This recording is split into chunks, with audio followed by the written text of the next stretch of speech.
सिंह जी को फोन किया।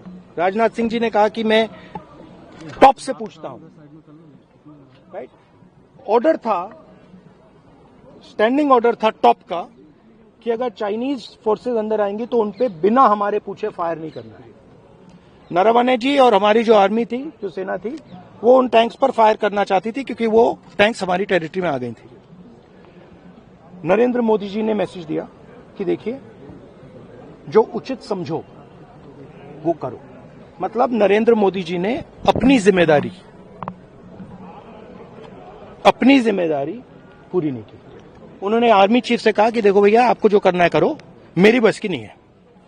और आर्मी चीफ ने साफ, नरवणे जी ने साफ लिखा है इसमें, आई फेल्ट रियली अलोन। मैं बिल्कुल अकेला था। I was abandoned by the entire establishment. This is what they are scared of me saying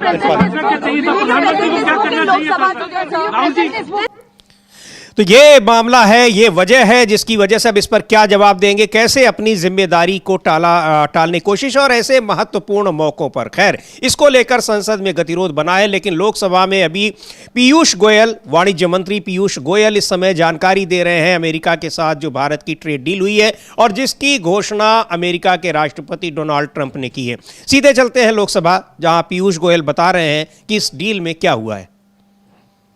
इस सम्मानित सदन के समक्ष यह दोहराना चाहता हूं कि खाद्य और कृषि क्षेत्र में भारत की प्रमुख संवेदनशीलता का पूर्णतः ध्यान रखा गया है।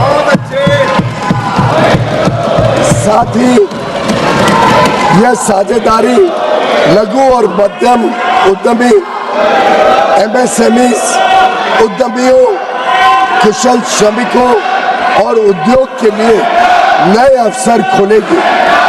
उन्नत प्रौद्योगिकियों तक पहुंच का सुगम बनाएगी और भारत के make in India for the world, design in India for the world और innovate in India for the world के दृष्टिकोण को साकार करने में सहायक होगी। यह ऐतिहासिक ढांचागत समझौता भारत अमेरिका संबंधों को मजबूत करने और विकसित भारत 2047 की दिशा में हमारी यात्रा को आगे बढ़ाने की दिशा में एक महत्वपूर्ण कदम है और यह दुनिया के दो सबसे बड़े लोकतांत्रिक देशों के बीच मजबूत जुड़ाव को भी दर्शाता है,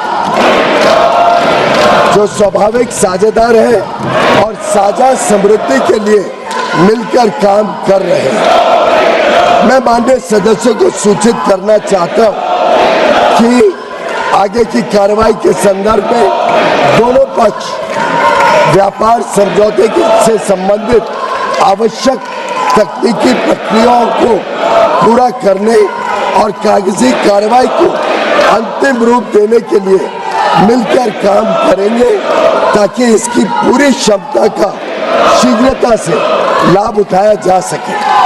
समझौते की विस्तृत रूपरेखा इन प्रक्रियाओं के समापन के पश्चात तुरंत घोषित की जाएगी।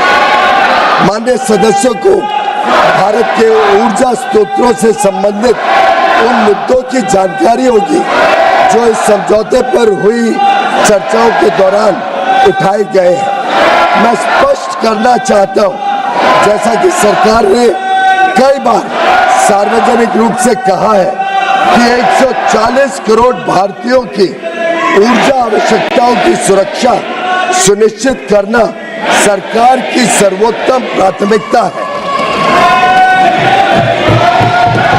वस्तुनिष्ठ बाजार स्थितियों और बदलते अंतर्राष्ट्रीय परिदृश्यों के अनुरूप ऊर्जा स्रोतों में विविधता लाना हमारी इस कार्यनीति का मूल आधार है। भारत की सभी कार्रवाइयां इसी बात को ध्यान में रखकर की जाती हैं। अतः मैं माननीय सदस्यों से इन मुद्दों को समुचित दृष्टिकोण से देखने का आग्रह करता हूं। दोनों देशों के बीच भावी व्यापार अवसरों के संदर्भ में माननीय सदस्यगण इस बात को समझेंगे कि भारत और अमेरिका काफी हद तक एक दूसरे की पूरक अर्थव्यवस्थाएं हैं। जैसे जैसे भारत विकसित भारत के पथ पर अग्रसर हो रहा है, हमें ऊर्जा, विमानन, डेटा केंद्र, परमाणु ऊर्जा आदि सहित कई क्षेत्रों में अपनी क्षमताओं को बढ़ाने की आवश्यकता होगी। अमेरिका इन क्षेत्रों में दुनिया का अग्रणी देश है, इसलिए हमारे लिए इन क्षेत्रों में व्यापार की संभावनाओं पर ध्यान केंद्रित करना स्वाभाविक है। तो ये लोकसभा में यहाँ पीयूष गोयल उस दोनों देशों के बीच में, अमेरिका और भारत के बीच में जो व्यापार समझौता हुआ है, जिसको विपक्ष कह रहा है कि ये भारत के साथ, भारत के कृषि क्षेत्र के साथ, भारत के किसानों के साथ धोखा हो रहा है, उस पर पीयूष गोयल बयान दे रहे हैं। लेकिन विपक्षी सांसद वहां लगातार विरोध अपना जता रहे हैं, नारेबाजी कर रहे हैं। हाँ, लगातार विपक्ष नारेबाजी कर रहे हैं और सत्ता पक्ष के सभी सांसदों को हेडफोन जो है वो लगाने पड़ रहे हैं, स्पीकर को भी लगाने पड़ रहे हैं, पीयूष गोयल को भी लगाने पड़ रहे हैं। यानी इतना ज़्यादा हंगामा जो है विपक्ष के सांसद कर रहे हैं। पीएम मोदी के खिलाफ नारेबाजी हो रही है, नरेंद्र सरेंडर के नारे लग रहे हैं खूब जोर शोर से, और पीयूष गोयल अपनी बात कायदे से रख नहीं पा रहे हैं। जी बिल्कुल, वो अपनी बात रख नहीं पा रहे हैं। एक बार फिर देखेंगे क्या बता रहे हैं वो, लेकिन उनका ये कहना है कि ये डील दोनों देशों के हितों में है, किसानों को नुकसान नहीं होगा। लेकिन आखिर उस पर जो आपत्तियां हैं, किससे पूछकर, क्या किसान संगठनों से, एग्रीकल्चर के सेक्टर के विशेषज्ञों से पूछकर उनके साथ ये किया गया, क्योंकि जो आशंकाएं पिछले 6 महीने से जताई जा रही थी अमलेंदु जी, कहा जा रहा है कि उन सारे शर्तों पर, अमेरिका की शर्तों पर भारत तैयार हो गया है। ये बातें कही जा रही। हाँ, ये कहा जा रहा है कि अमेरिका की सारी शर्तों पे भारत तैयार हो गया है और अभी भी लिखित में कोई समझौता नहीं हुआ है। एक बार रुक करते हैं किस तरीके से वहां पर क्या कुछ चल रहा है लोकसभा में इस समय, देखते हैं। पीयूष गोयल बता रहे हैं, देश के लोकतंत्र का उच्च सदन है और आप सभी दलों ने समय समय पर इस देश के अंदर अलग अलग कालखंड के अंदर सरकार में भी रहे,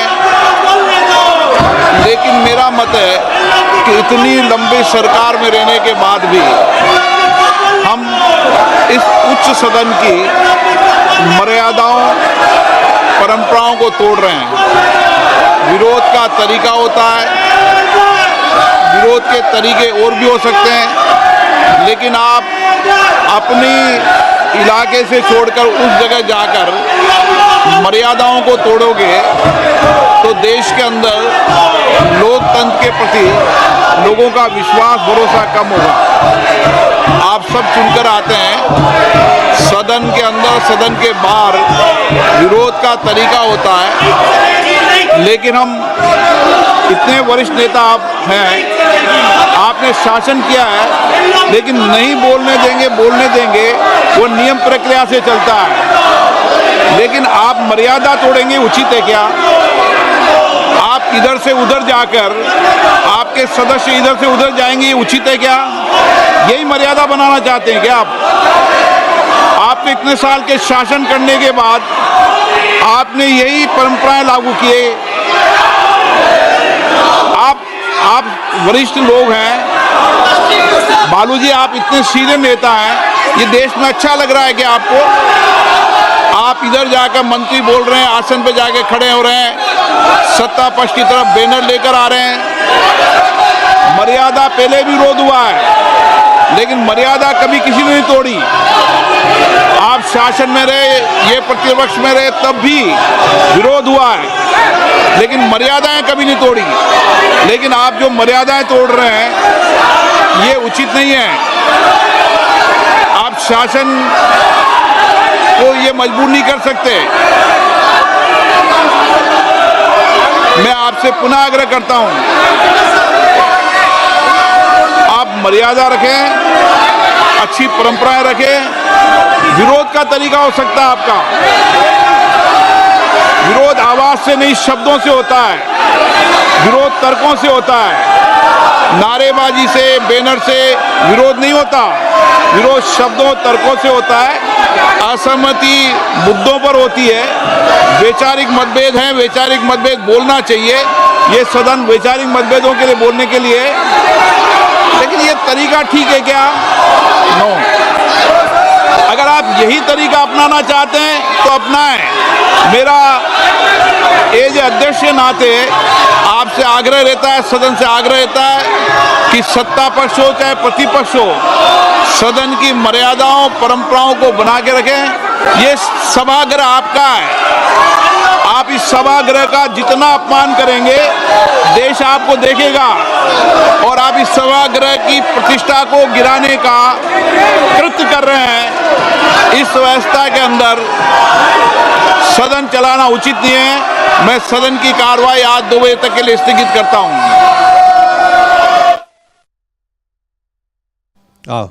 तो ये लोकसभा की कार्यवाही फिर स्थगित हो गई और आप देख रहे थे कि किस तरीके से विपक्ष वहां पर विरोध कर रहा है, कॉम्प्रोमाइज कर लिया है। Modi is compromised, surrender Narendra, इस तरह के वहां पर नारे लग रहे हैं। लेकिन और लोकसभा अध्यक्ष स्पीकर ओम बिरला साहब मर्यादा, परंपरा, अनुशासन की बातें सिखा रहे हैं। आखिर ये कौन सी परंपरा है? विपक्ष के नेता वही पूछ रहे हैं कि लीडर ऑफ अपोजिशन, जो नेता प्रतिपक्ष है, उसको बोलने ही न दिया जाए।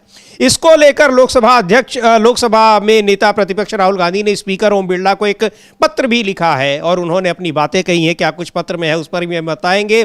लेकिन बुरी तरीके से सरकार कई मसलों पर घिर गई है, उनका कोई जवाब नहीं सूझ रहा है और जवाब देते नहीं बन रहा है। उसका नतीजा यह है कि संसद की कार्यवाही चल नहीं पा रही। हाँ, संसद की कार्रवाई नहीं चल पा रही है। और जो राहुल गांधी ने पत्र लिखा है समीर जी, उस पत्र में राहुल गांधी का साफ साफ कहना है कि ये मुझे नहीं बोलने देना राष्ट्रीय सुरक्षा के मसले पर संसद के अंदर, ये लोकतंत्र का शरण है और ये लोकतांत्रिक मर्यादाओं का एक तरह से कहा जाए हनन है।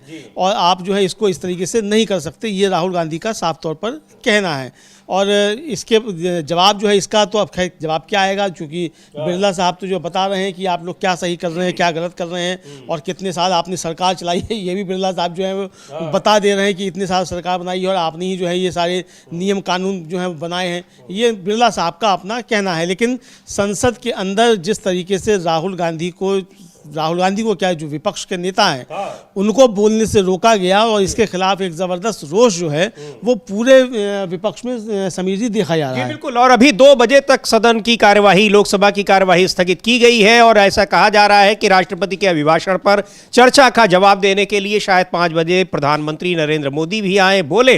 लेकिन राहुल गांधी ने दावा किया है कि प्रधानमंत्री नहीं आएंगे। ऐसा लग रहा है। अब देखिए आते हैं, बोलते हैं या नहीं बोलते हैं, लेकिन विपक्ष जिस तरह जरूरी राष्ट्रीय सुरक्षा के मुद्दों से और जिस तरह से ये संप्रभुता के मुद्दे पर सरकार से जवाब मांग रहा है, उसको देखते हुए लगता नहीं कि ये गतिरोध अभी खत्म होने वाला है। लेकिन एक बात है अमलेंदु जी, आज स्पीकर ओम बिरला का जो कि बॉडी लैंग्वेज थी आज वो काफी बदली हुई दिखाई पड़ रही थी। काफी बदली हुई दिखाई पड़ रही है समीर जी उनकी बॉडी लैंग्वेज, और बहुत थके हारे से नजर आ रहे हैं। अब ये भी हो सकता है कि नेताओं ने बुलाया हो और कुछ कहा हो कि भाई तुम संभाल नहीं पा रहे हो, कैसे तुमको स्पीकर बनवाया था, किस लिए बनवाया था, ये सारी बातें कही गई हों, या वास्तव में बेचारी नजर आ रही हो कि भाई विपक्ष के सामने झुकना पड़ रहा है। एक तरीके से ये भी हो सकता है, चूंकि राहुल गांधी ने साफ कह दिया है कि अगर मोदी आएंगे तो मेरी बात सुनना पड़ेगा, मोदी आएंगे नहीं, ये है। और जो बिरला को पत्र लिखा है राहुल गांधी ने, उन्होंने जो है साफ तौर पर जो है राहुल गांधी बताया है कि राष्ट्रपति के अभिभाषण पर प्रस्ताव बोलते हुए अध्यक्ष ने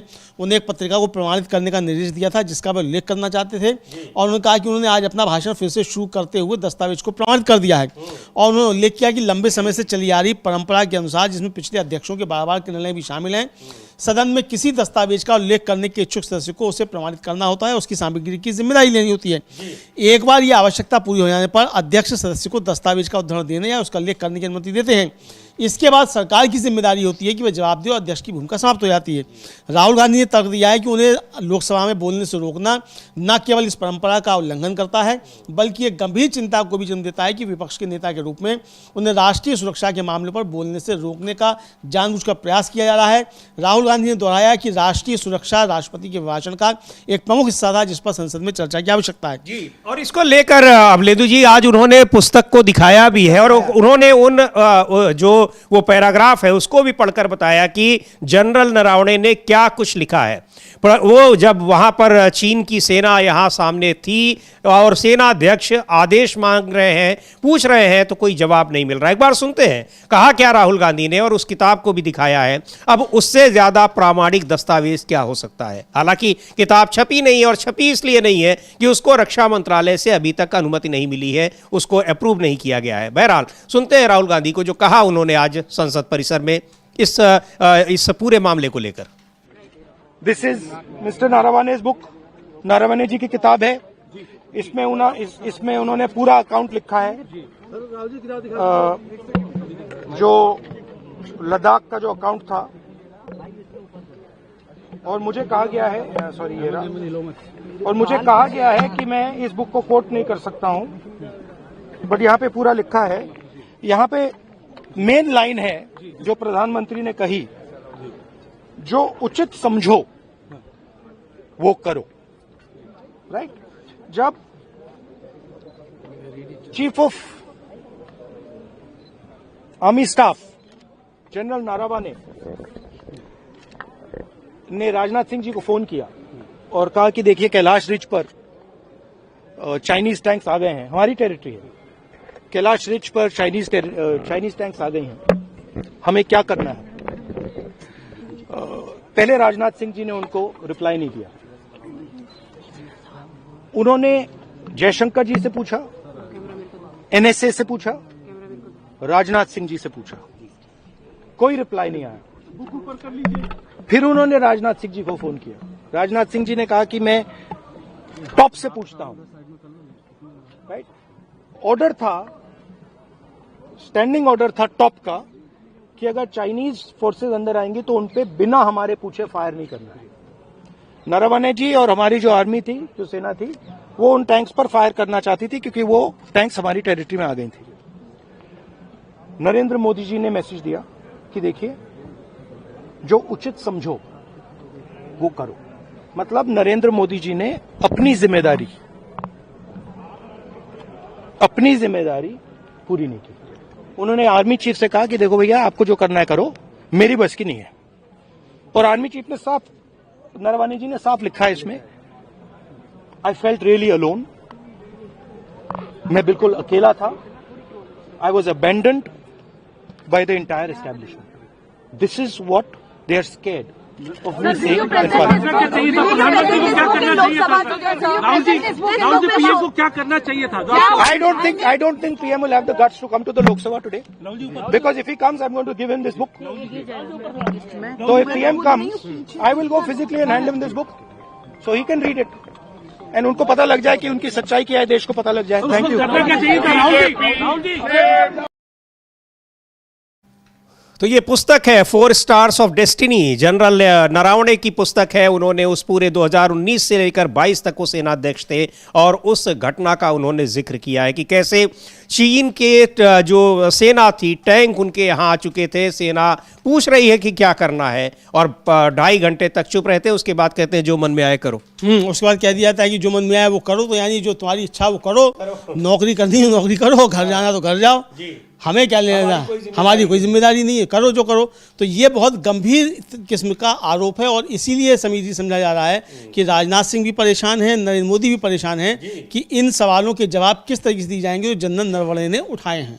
ये वो कहा जा रहा है कि वहां पर कोई भी फोन नहीं उठा रहा था, कोई बात करने को तैयार नहीं था, और 2.5 घंटे बाद राजनाथ सिंह फोन करते हैं, कहते हैं कि प्रधानमंत्री ने कहा है कि जो मन में आए वो करो। ये बात जनरल नरवणे ने लिखी हुई है और वे कह भी रहे कि उस समय में बिल्कुल असहाय था कि मुझे क्या करना चाहिए, क्योंकि भाई वो क्या फैसला ले ले, बाद में कहीं ये हो कि आपने इंतजार क्यों नहीं किया है, आपने आदेश का इंतजार क्यों नहीं किया। हाँ बिल्कुल, बाद में कहा जा सकता है भाई आपने आदेश का इंतजार क्यों नहीं किया, कि आपने गोली चला दी जो जो था वो बदल गया। राष्ट्रीय स्तर का अंतर्राष्ट्रीय स्तर का मामला है, हमारे बीच संधि है, तमाम बातें हो सकती थी। आपकी वजह से संधि खराब हो गई तो ये हो सकता था। दूसरी बात ये कि हमारे यहाँ सेना जो है वो राजनीतिक नेतृत्व से बंधी हुई है। हमारे यहाँ सेना खुद फैसले कुछ नहीं ले सकती है, नहीं लेती, और ये एक लोकतंत्र में होता भी है, वरना हम पाकिस्तान बन जाएंगे, जिसको बीजेपी पाकिस्तान बनाना चाहती है। तो इसलिए जो था उनको बार बार पूछना पड़ रहा था कि इस पे क्या आदेश है, तो वो किया जाए, आदेश का पालन किया जाए। ठीक उसी तरीके से कि ऑपरेशन सिंदूर को बंद करने का फैसला सेना का नहीं था, और ये सेना के अधिकारियों ने खुले तौर पे कहा है कि हमारा राजनीतिक नेतृत्व जो था उसका दबाव था, उसमें हमको रोकना पड़ा। यानी सेना साफ पे कहा है कि राजनीतिक नेतृत्व यानी सरकार जो थी ये उसका फैसला था ऑपरेशन सिंदूर रोकने का, और जब सरकार ने फैसला ले लिया तो सेना आगे नहीं बढ़ सकती थी। तो यही बात जनरल नरवणे ने जो है वो अपनी किताब में लिखी है, और यही मोदी जी की जो पॉलिसी पैरालिसिस है, पॉलिसी पैरालिसिस तो बहुत बड़ी चीज होती है। ये तो त्वरित निर्णय लेने की क्षमता जो है एक राष्ट्र का नेतृत्व करने के पास ये होनी चाहिए, उस व्यक्ति के पास जो राष्ट्र का नेतृत्व कर रहा है, कि तुरंत वो ले सके निर्णय कि क्या किया जाना है इस समय। क्योंकि इतिहास यही याद रखता है कि जब संकट का समय था तो उस समय जो नेतृत्व करता था उसने कितनी समझदारी से काम लिया। जी बिल्कुल, ये नेतृत्व की परख इसी पे ऐसे ही मौकों पर होती है, और अगर इस तरह की बातें हैं तो ये लग रहा है कि नेतृत्व की क्षमता बिल्कुल भी नहीं है प्रधानमंत्री में ही नहीं, बल्कि उस टॉप लेवल पर आ रहे हैं उनमें से किसी में भी। क्योंकि जनरल नरवणे कह रहे हैं कि उन्होंने रक्षा मंत्री, NSA, विदेश मंत्री, सबको फोन किया, सबसे बात करने की कोशिश की, लेकिन किसी का कोई जवाब हमें नहीं मिला, किसी से कोई बात नहीं, किसी से कोई परमिशन नहीं मिली। बहरहाल अब इसको लेकर लगातार विवाद चल रहा है और उस पर चर्चा की मांग की जा रही है, जवाब की मांग की जा रही है, लेकिन सदन की कार्यवाही बार बार बाधित हो रही है। आज काफी कुछ बता रहे थे स्पीकर ओम बिरला, हालांकि 2 बजे तक के लिए कार्यवाही फिर स्थगित कर दी गई है, लेकिन विपक्ष का आरोप है कि सत्ता पक्ष जानबूझकर सदन नहीं चलने देना चाहता, क्योंकि अगर सदन चलेगा तो ये सारे मुद्दे उठेंगे, जवाब देना पड़ेगा, नहीं भी देंगे तब भी पता लगेगा कि आप खामोश क्यों हैं। अखिलेश यादव क्या कह रहे हैं, सुनते हैं उनको। This is mister Naravane's book. देखिए, बीजेपी की कोशिश रहती है कि चर्चा ना हो, और ये हम लोगों ने अभी देखा ही है कि जिस समय चीन के सवाल पर लीडर ऑपोजिशन और अन्य दल जानकारी हासिल करना चाहते थे, भारतीय जनता पार्टी पीछे हट गई। और इस बात को हम कई बार दोहराते हैं, चीन के साथ हमारे कैसे संबंध हों उस पर हम लोगों को हमेशा विचार कर करके फैसले लेने चाहिए। नेशनल सिक्योरिटी, बॉर्डर सिक्योरिटी और खासकर चीन के साथ हमारे रिश्ते अच्छे और बुरे वक्त वक्त पे रहे हैं। बहुत सारी जमीन हमने खोई है, पहले भी जमीन खोई है, बाद में फिर जमीन खो दी हम लोगों ने। फौज के लोग क्या कहते हैं, कम से कम वो पक्ष आए और देश की जनता जाने। न केवल हम जमीन खोते हैं चीन से, हमें अपना बाजार भी हमारा छिनता जा रहा है। कुछ पुरानी सरकार में छिना बाजार, फिर अब बाजार छिन गया। तो आखिरकार हम किस दिशा में जा रहे हैं? और उसके बाद ये जो अमेरिका से डील हुई है, ये डील नहीं ढील हुई है। हमारा पूरा बाजार उनके हाथ में दे दिया। सरहद की बात करें, अब तो किचन के रास्ते हमारी थाली तक, नवाला जो है हमारे रोटी के टुकड़े तक बात पहुंच गई है। अब सनातनियों को ये चिंता करनी पड़ेगी कि उनका व्रत कैसे सनातनी रहेगा। मान लीजिए डेयरी प्रोडक्ट्स वहां से आ गए, तो हमारे सनातनी लोग व्रत कैसे रखेंगे, हम सब भारतवासी व्रत कैसे रखेंगे? बड़ा चिंता का विषय है। और फिर सीधा सीधा हमला है। जो भारतीय जनता पार्टी के संगी साथी समय समय पे स्वदेशी का नारा देते थे, आखिरकार वो लोग कहां हैं? वही जो बिल्डिंगें बड़ी बड़ी बनी हैं, कहीं उसके अंदर अंग्रेजी चश्मा लगाकर तो नहीं बैठे हुए हैं। और ये बात तो साबित हो गई है, जिस तरह की डील हुई है, न जाने क्या क्या उसमें फैसले होंगे, देश तो जानना चाहता है। पीयूष गोयल जी ने कल कहा कि तो ये दोनों मसलों पर कि राष्ट्रीय सुरक्षा और जो एक व्यापार समझौता जो हो रहा है उस पर अखिलेश यादव कह रहे हैं कि इस पर क्यों नहीं चर्चा होनी चाहिए, इससे भी बड़ा गंभीर मुद्दा क्या हो सकता है। और कल जिस तरीके से लोकसभा स्पीकर ने उनको परसों राहुल गांधी को नहीं बोलने दिया और उसके बाद उन्होंने फिर अखिलेश यादव को बोलने के लिए कहा, सीधे उन्होंने मना कर दिया। और कल भी हम लोगों ने देखा कि जब राहुल गांधी के बाद उन्होंने दूसरे विपक्षी सदस्यों को कहा तो सब की तरफ से मना कर दिया गया। ये एक बहुत बड़ा संकेत था विपक्षी एकता का और ज़रूरी मुद्दों पर चर्चा होनी चाहिए संसद में, इसका संदेश देने का एक बहुत बेहतर तरीके से मैसेज दिया गया। बिल्कुल, पूरे विपक्ष ने बहुत मजबूती के साथ ये संदेश दे दिया समीर जी कि पूरा विपक्ष एकजुट है और सब ने कहा कि नेता विपक्ष जो बात बोल रहे हैं वो पूरे विपक्ष की आवाज़ है, ये पूरे देश की आवाज़ है। भारतीय जनता पार्टी से ज़्यादा वोट मिले हैं विपक्ष को, तो पूरे विपक्ष की बात है, पूरे देश की आवाज़ है और संसद में सरकार को सुनना पड़ेगा। और ऐसा नहीं हो सकता कि आप विपक्ष में फूट डालने की कोशिश करें कि साहब राहुल गांधी बाद अखिलेश यादव का नाम बोल दिया, कि नरेश उत्तम पटेल का बोल दिया, फिर शताब्दी राय का बोल दिया कि ये सब खड़े हो जाएंगे। कोई खड़ा नहीं होगा, सब बैठे रहे, कोई बोलने के लिए खड़ा नहीं हुआ। कल भी हुआ, ये परसों भी हुआ, दोनों दिन इस तरह की चीज़ें हुई। तो ये साफ तौर पे संदेश दे दिया गया कि विपक्ष एकजुट है। नरेंद्र मोदी की सरकार ने जो देश के स्वाभिमान के साथ समझौता किया है और जिस तरीके से देश को बेचने का काम किया है ट्रंप के हाथों, इसके खिलाफ विपक्ष एकजुट है और अपनी आवाज़ उठाता रहेगा। ये संदेश साफ तौर पर दे दिया गया। जी बिल्कुल, और क्यों नहीं बोलने दिया जा रहा है लोकसभा में नेता प्रतिपक्ष को, ये सवाल बार बार विपक्ष के सभी सांसद उठा रहे हैं। प्रियंका गांधी ने क्या कुछ कहा, एक बार उनको भी सुनते हैं। और वो कह रही हैं कि यहां इतने जरूरी मुद्दों पर अगर चर्चा संसद में नहीं होगी तो फिर संसद में और होगा क्या। सुन लेते हैं प्रियंका गांधी को क्या कह रही। सांसदों को सस्पेंड किया गया है, इसमें नई बात क्या है? हर सेशन में, हर सत्र में आप यही देख रहे हैं। मैम राहुल गांधी अब तो और ज्यादा कर रहे हैं पहले से। मैम राहुल गांधी जी ने कहा कि उनको बिल्कुल भी बोलने नहीं दिया जा रहा। उन्होंने ओम बिरला जी को लेटर भी लिखा था, उस पर क्या कहेंगे? मैं बिल्कुल सहमत हूँ उनसे। क्या कर रहे हैं, एक पब्लिश सोर्स से कोट कर रहे हैं। कल तो उन्होंने ऑथेंटिकेट भी किया उसको, तो बोलने में क्या हर्ज है? ये लोग जब भी भाषण देते हैं तो किसी किताब से कोट करते हैं, चाहे वो कभी संजय बारू जी को भी कोट किया है प्राइम मिनिस्टर जी ने, तो कभी मैगजीन का आर्टिकल, कभी किताब से, कभी रिपोर्ट से। तो as long as it's a published source it's okay. ये दबाव है, क्या दबाव है? Continue to protest given the fact that all of them have been suspended for the session. Of course, because please understand, this is not just a case of the leader of the opposition not being allowed to speak. This is a fundamental issue of democracy and of the way the parliament works. ये जो संसद है, ये मंदिर है लोकतंत्र का। इसमें पूरी देश की आस्था है। देश का एक एक नागरिक इसमें आस्था रखता है। किस चीज में आस्था? लोकतंत्र में आस्था। लोकतंत्र का मतलब क्या है? कि सबका एक्सप्रेशन होना चाहिए, जो भी है उसकी चर्चा करनी चाहिए। और ये परंपरा भी रही है। ऐसे कोई बात नहीं है कि कभी चाइना पे चर्चा नहीं हुई है, कभी फॉरेन अफेयर्स पे चर्चा नहीं हुई है, कभी पाकिस्तान पे चर्चा नहीं हुई है। इन चीजों पे चर्चा हुई है, हमेशा खुल के हुई है। और चाहे विपक्ष हो चाहे सरकार हो, सबने अपना पक्ष रखा है। तो अपना पक्ष रखने में क्या मुश्किल है? ये लोग डर रहे हैं कि क्या बातें निकलने वाली हैं, बस ये डर रहे हैं। उन्होंने इस पुस्तक को प्रकाशित होने नहीं दिया, जहाँ तक मेरी जानकारी है। इस पुस्तक में ऐसी चीजें लिखी हैं जो दिखाती हैं कि प्रधानमंत्री जी का क्राइसिस के समय, जब चीन की सेना हमारे बॉर्डर पे थी, क्राइसिस के समय हमारी जो टॉप लीडरशिप है, हमारे प्रधानमंत्री जी, हमारे गृह मंत्री जी, हमारे रक्षा मंत्री जी का क्या रिएक्शन रहा, उन्होंने क्या कहा, क्या नहीं किया और कैसे किया।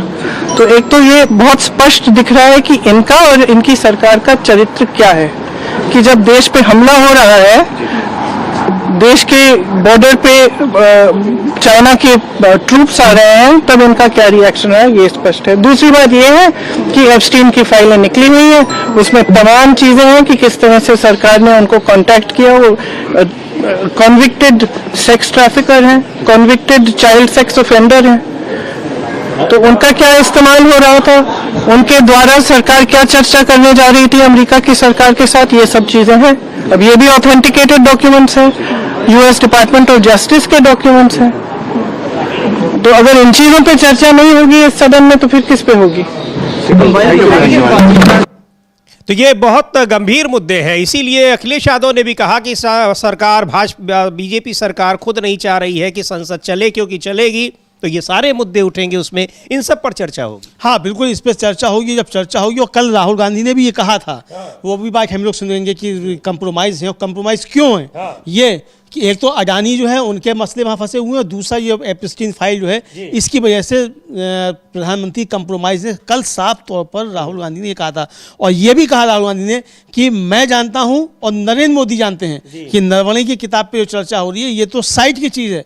जब चर्चा आएगी कि ऐसा क्यों हुआ, तब जो चीज़ें निकल कर आएंगी, नरेंद्र मोदी उससे घबराए हुए हैं, ये राहुल गांधी ने कहा। जी बिल्कुल, तो सुन लेते हैं क्या कह रहे हैं राहुल गांधी की, क्या आखिर है वजह, क्या है, क्यों नहीं बोलने दिया जा रहा है, इस पर क्यों चर्चा नहीं होने दी जा रही है, उसके पीछे और भी क्या कारण है। केवल जनरल नरवणे की किताब ही नहीं है, बल्कि बहुत सारी चीजें हैं जिस पर बुरी तरीके से फंसे हुए दिखाई पड़ रहे हैं। सुनते हैं राहुल गांधी का वो बयान जो उन्होंने कल संसद परिसर में कहा था। मैं 3 चीजें बोलना चाहता हूं। पहली चीज बोलने नहीं दे रहे हैं,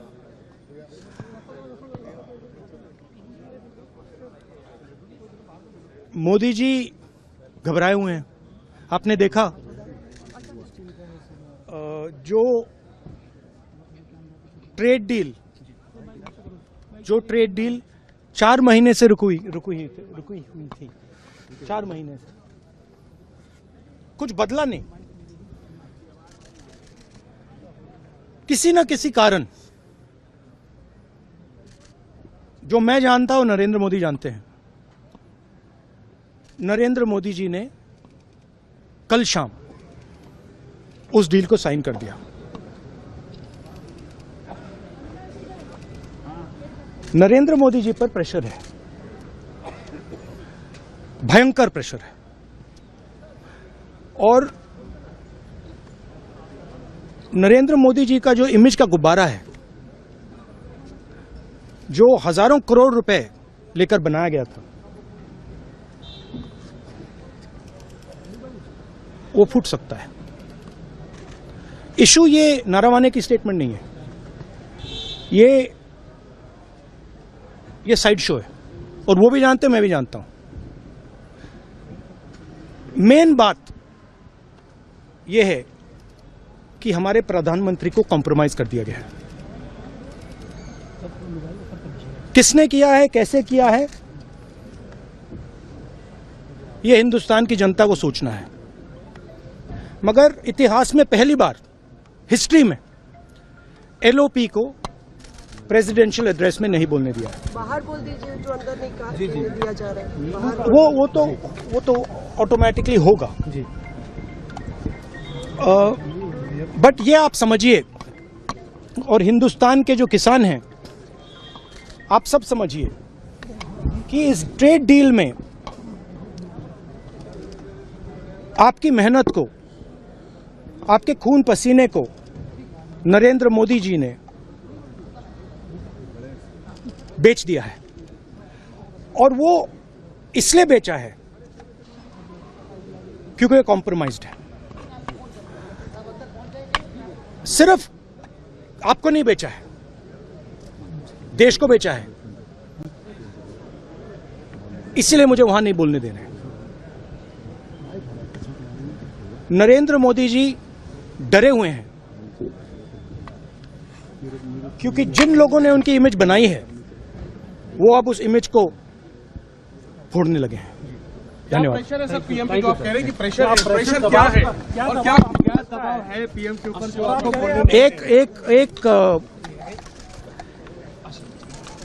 एक अदानी जी पर केस है यूनाइटेड स्टेट्स में। वो अदानी जी को टारगेट नहीं कर रहा है, वो नरेंद्र मोदी के फाइनेंशियल स्ट्रक्चर को टारगेट कर रहा है। एक वो है, दूसरा है एप्स्टाइन फाइल्स। एप्स्टाइन फाइल्स में अभी और माल है, वो अभी रिलीज नहीं हुआ है, इसीलिए इस दबाव में आकर एप्स्टाइन फाइल्स में जो है, जो पूरा देश जानना चाहता है, मगर अभी अमेरिका ने रिलीज नहीं किया है। और दूसरा जो अदानी जी पर केस है, जो एक्चुअली मोदी जी पर केस है, क्योंकि वो बीजेपी का फाइनेंस। तो ये जो बड़े महत्वपूर्ण मुद्दे हैं उससे कह भी रहे हैं कि नरावणे का मैटर तो वो एक साइड मैटर है, लेकिन मुख्य मुद्दा ये है कि अगर वो उस पर चर्चा कुछ भी होगी तो ये सारे मुद्दे आएंगे और इन पर क्या कहेंगे, क्या जवाब उस पर देंगे। इसलिए वहाँ पर ना तो सदन का सामना करना चाहते हैं और ना ही इन मुद्दों पर चर्चा कराने की हिम्मत पड़ रही है। सीधे सीधे ये बात राहुल गांधी कह रहे हैं और यही बात विपक्ष के और भी नेता कह रहे हैं। हाँ बिल्कुल, विपक्ष के तमाम नेता यही कह रहे हैं। संजय सिंह ने कल एक वीडियो जारी किया, उस वीडियो में जारी करके उन्होंने यही कहा कि ये कंप्रोमाइज़ हो गए हैं, चूंकि अडानी को बचाना है। एप्स्टीन की फाइल्स में जो चीज़ें आ रही हैं, आखिर क्या आवश्यकता थी कि भाई आपको जाके नाचना पड़ता है ट्रंप को खुश करने के लिए इजराइल में जाकर। तो अभी तो कह रहे हैं राहुल गांधी, तो अभी तो बहुत कुछ आना बाकी है। हाँ अभी कहना है बहुत कुछ आना बाकी है कि AI वीडियो भी कांग्रेस ने जारी किया, लेकिन वो हमें लगता है वो दिखाने लायक नहीं है, उचित नहीं है उसको दिखाना, क्योंकि कुछ चीज़ें मतलब ठीक है किसी का कुछ भी करे, लेकिन विद द बेल्ट कुछ चीज़ें नहीं होनी चाहिए, तो वह है। लेकिन ये इसकी वजह से लेकिन देश का नुकसान क्यों हो, सवाल ये है। बिल्कुल। और ट्रेड डील उसकी वजह से, इन सारे दबावों की वजह से, क्या ट्रेड डील के नाम पर जो कह रहे हैं कि देश को बेच दिया है, देश को गिरवी रख दिया है, तो फिर ये एक देश के साथ कितना बड़ा धोखा है। और यही बात कह रहे हैं शिवसेना के सांसद संजय राउत भी, अखिलेश यादव भी कह रहे हैं, पूरा का पूरा विपक्ष ये बात कह रहा है, इस पर स्पष्टीकरण मांग रहा है, चर्चा की मांग कर रहा है, लेकिन चर्चा नहीं होने दी जा रही है। और कल तो जेपी नड्डा ने कहा कि ये विपक्ष बेमतलब की बातों को, मुद्दों को ले आ रहा है क्योंकि उसके पास मुद्दे नहीं है। इससे ज्यादा महत्वपूर्ण और मुद्दे क्या हो सकते हैं। बहरहाल सुन लेते हैं संजय राउत का क्या कहना है ट्रेड डील को लेकर, और संसद में जो गतिरोध बनाए हुए है, सत्ता पक्ष बनाए हुए है, उसको लेकर क्या कह रहे हैं। बोलिए आप क्या पीयूष गोयल ने कहा है कि ये देखिए, पीयूष गोयल झूठ बोल रहे हैं। इस देश के सभी केंद्रीय मंत्री झूठ बोल रहे हैं। प्रेसिडेंट ट्रंप के साथ जो एग्रीमेंट हो गया है, ट्रेड डील हो गया है, वो हमारा देश लगभग अमेरिका के चरणों में डाल दिया है। अमेरिका ने हमको खरीद लिया है। क्या बोलते हैं कि ये बहुत बड़ा हमारा विजय है। कौन सा विजय है भाई, आप बताइए। आप पूरे देश में जश्न मनाने की बात करते हो। 18% टैरिफ आज कायम है, जो पहले 3% था लगभग। उसके बावजूद अमेरिका के जो एग्रीकल्चरल प्रोडक्ट्स हैं वो 0 टैरिफ पर भारत के मार्केट में, कृषि मार्केट में आ जाएंगे, जिसमें सभी धान हो गए, फल हो गए, फूल हो गए, दूध होगा, डेयरी प्रोडक्ट्स हो गए। हमारे किसान का खून पसीना बहाकर जो माल बनाते हैं, उससे सस्ते दामों में अमेरिका हमारे मार्केट में उनके माल बेचेंगे, तो हमारा किसान का आत्महत्या करेगा। कोई एक रहस्यमय तरीके से हमारी सरकार के लोगों को ब्लैकमेल किया जा रहा है अमेरिका से। वो क्या है, जैसे कल राहुल जी ने कहा कि एप्स्टीन फाइल के बाद तुरंत ये ट्रेड डील जो रुका था वो उसके ऊपर सिग्नेचर हो गए, और एप्स्टीन फाइल का बहुत सा माल अभी आना बाकी है। तुरंत ये सिग्नेचर कर दिया। उसका मतलब है ब्रिटिश जब यहाँ आए थे तो व्यापार करने और हमको गुलाम बनाया, और आज यहाँ के हमारे सत्ताधारियों ने अपने आप अमेरिका के चरणों में जाकर हमें आपका गुलाम बनाइए, लेकिन हमारी फाइलें मत खोलिए, इस प्रकार का व्यवहार किया है। ये देश के लिए बहुत ही खतरनाक है। लगभग देश को बेच दिया है। तो ये विपक्ष का हर नेता ये बात कह रहा है कि देश को बेच दिया है। ये बहुत बड़े आरोप हैं, गंभीर आरोप है, और इस पर चर्चा की मांग केवल आरोप नहीं है, सरकार से उसका स्पष्टीकरण जानना चाह रहा है विपक्ष की। आखिर ये जरूरत क्यों पड़ गई कि आपने इस तरह का समझौता कर लिया, और क्या किसी दबाव में किया है, इसके पीछे कोई आपके साथ कोई आपने कॉम्प्रोमाइज किया है, अगर किया है तो फिर वो बताया जाए, तो आखिर उसको कैसे बताया जा सकता है। लेकिन सवाल वही है कि ये सारी चीजें कितने दिन छिपे रहेंगी। पूछा भी गया राहुल गांधी से, आप संसद में नहीं बोल पाए तो आप बाहर बोले कि बाहर तो मैं बोलूंगा ही, और बता भी दिया उन्होंने। आज जनरल नरवणे की किताब उन्होंने दिखा भी दी। आज तो किताब लेकर ही जो थे राहुल गांधी आ गए कि भाई ये लो, ये रही किताब, और ये किताब में ये लिखा हुआ है, ये साफ तौर पर उन्होंने बता भी दिया। तो अब जिसको पूछना है वो पूछ ले। और यही राहुल गांधी कह रहे हैं कि भाई मैं जानता हूं कि मोदी जी क्यों कंप्रोमाइज़ नहीं, या फिर मोदी जी जानते हैं, और इस किताब पे चर्चा होगी तो क्या क्या चर्चा होगी ये सब मोदी जी जानते हैं। तो ये साफ तौर पर समझा सकता है। और ट्रेड डील को लेकर समीर जी बहुत ज़्यादा जो है वो बवाल मचा हुआ है। अब जो अमेरिका की ट्रंप की प्रेस सेक्रेटरी हैं, क्या कैरोलिन लेविट, उन्होंने जो है वो साफ तौर पे कहा है कि भारत जो है उस पर 18% टैक्स लगेगा और इस पे टैक्स बिल्कुल नहीं लगेगा अमेरिका पे।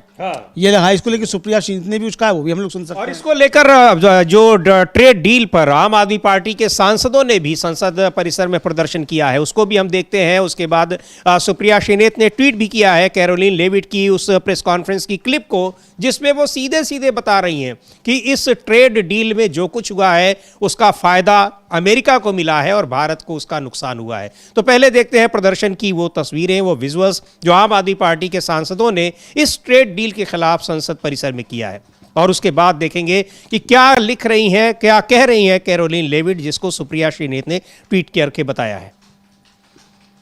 तो ये बहुत गंभीर मुद्दा है और बुरी तरीके से सरकार घिरी हुई है। निश्चित तौर पर जो अखिलेश यादव ने कहा है कि सरकार नहीं चाहती कि सदन चले, क्योंकि सदन चलेगा तो ये सारे मुद्दे उठेंगे। हाँ बिल्कुल, अगर सदन चलेगा तो ये सारे मुद्दे उठेंगे, और मुद्दे उठेंगे तो मोदी जी की सरकार घिरेगी। ये साफ तौर पे समझा जा सकता है समीर जी। तो इसलिए जो है सरकार कितनी घबराई हुई दिख रही है, ये साफ तौर पर समझा जा सकता है। और इसको लेकर विरोध जो है काफ़ी ज़्यादा चल रहा है।